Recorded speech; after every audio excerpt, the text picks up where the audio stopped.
In D.C., Vice President Kamala Harris is set to meet with Ukrainian President Volodymyr Zelenskyy any moment now. Zelenskyy is in the United States this week. He attended the UN General Assembly in New York, and he's been pleading with world leaders to pressure Russia to end this war. All of this happening. I want to take you now to the Vice President's ceremonial office here in Washington, D.C., where Vice President Kamala Harris is meeting with Ukrainian President Volodymyr Zelenskyy. Let's listen in. Continue to fulfill our long-standing role of global leadership. We must stand with our allies and our partners. We must defend our democratic values and stand up to aggressors. And we must stand for international order, rules, and norms. Each one of these principles is at stake in Ukraine. And that is why Ukraine's fight matters to the people of America. The Ukrainian people are bravely defending their homes and their homeland, their freedom and their democracy against a brutal dictator. And the American people know well the meaning of freedom, of independence, and the importance of rule of law. These ideals are central to who we are as Americans.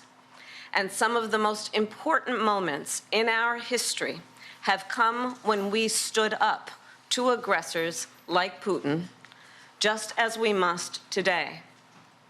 Indeed, standing with our friends and defending our ideals against tyranny has helped make America the most powerful and prosperous nation in the world. Putin's aggression is not only an attack on the people of Ukraine, it is also an attack on fundamental principles such as sovereignty and territorial integrity. International rules and norms are not some abstract notion. They provide order and stability in our world. They support American security and American prosperity. And when they are threatened anywhere, they are threatened everywhere. History has shown us if we allow aggressors like Putin to take land with impunity, they keep going. And Putin could set his sights on Poland, the Baltic states, and other NATO allies. We also know that other would-be aggressors around the world are watching to see what happens in Ukraine. If Putin is allowed to win, they will become emboldened. And history reminds us, and history is so clear in reminding us, the United States cannot and should not isolate ourselves from the rest of the world. Isolation is not insulation.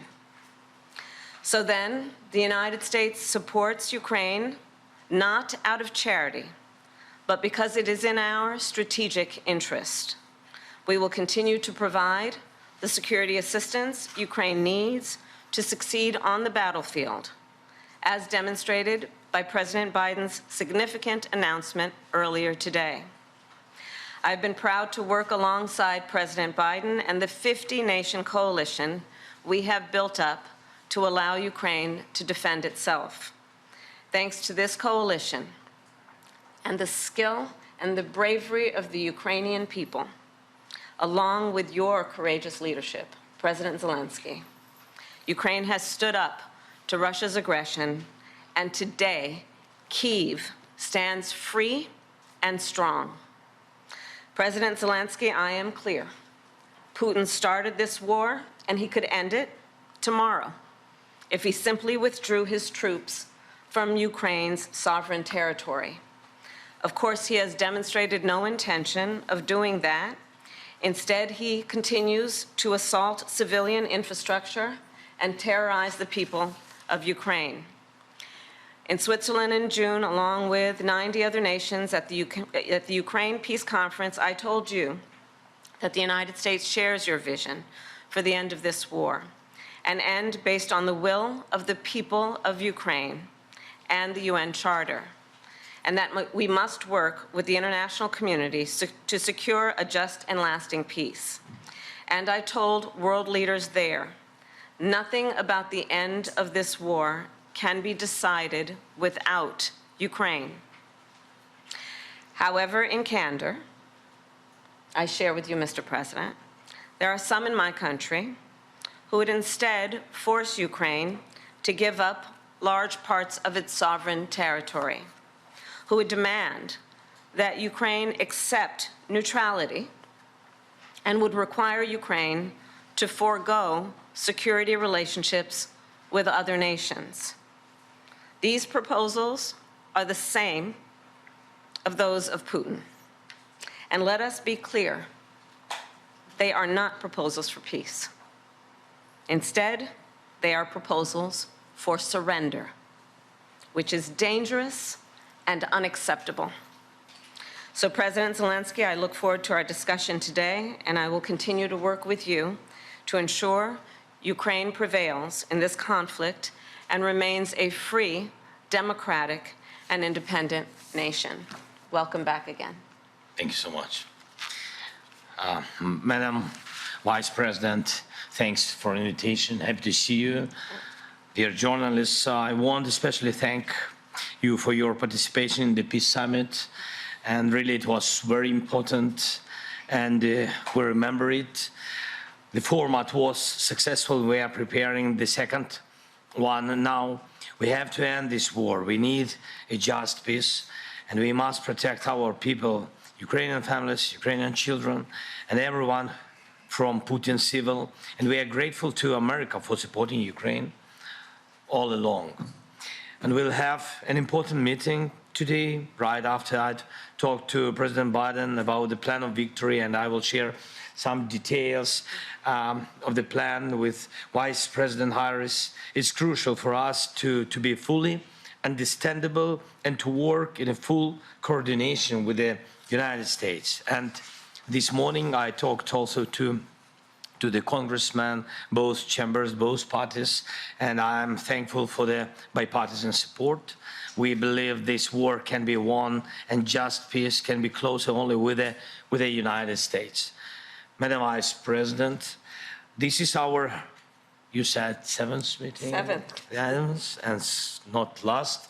And the third meeting, as far as I remember, the third meeting this year. Yes.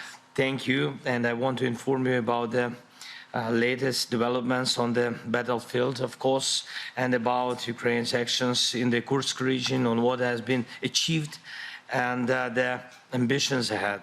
Today we have a new strong support package, as you said, and we have common view on the things that need to be done. We have to keep pressure on Russia to stop the war and to make truly lasting and just peace. It's a top priority for us and for other freedom-loving nations to achieve not a freezing, but real peace for us. So we need to keep sanctions against Russia strong, and we need to use the proceeds from immobilized Russian assets to protect Ukraine, our people, our cities, our front line from Russian evil. And of course, we must work hard to bring all Russian war criminals to justice. And one more thing, I want to inform Madam Vice President about the latest Russian missile and Shahid's attacks against Ukrainian energy infrastructure. We need to urgently strengthen Ukraine's air defense to save thousands of lives and reduce Russian terror to zero. It's achievable. Thank you again. Thanks, America. Thanks to you, Madam Vice President. Slava Ukraini. Thank you. President Zelenskyy.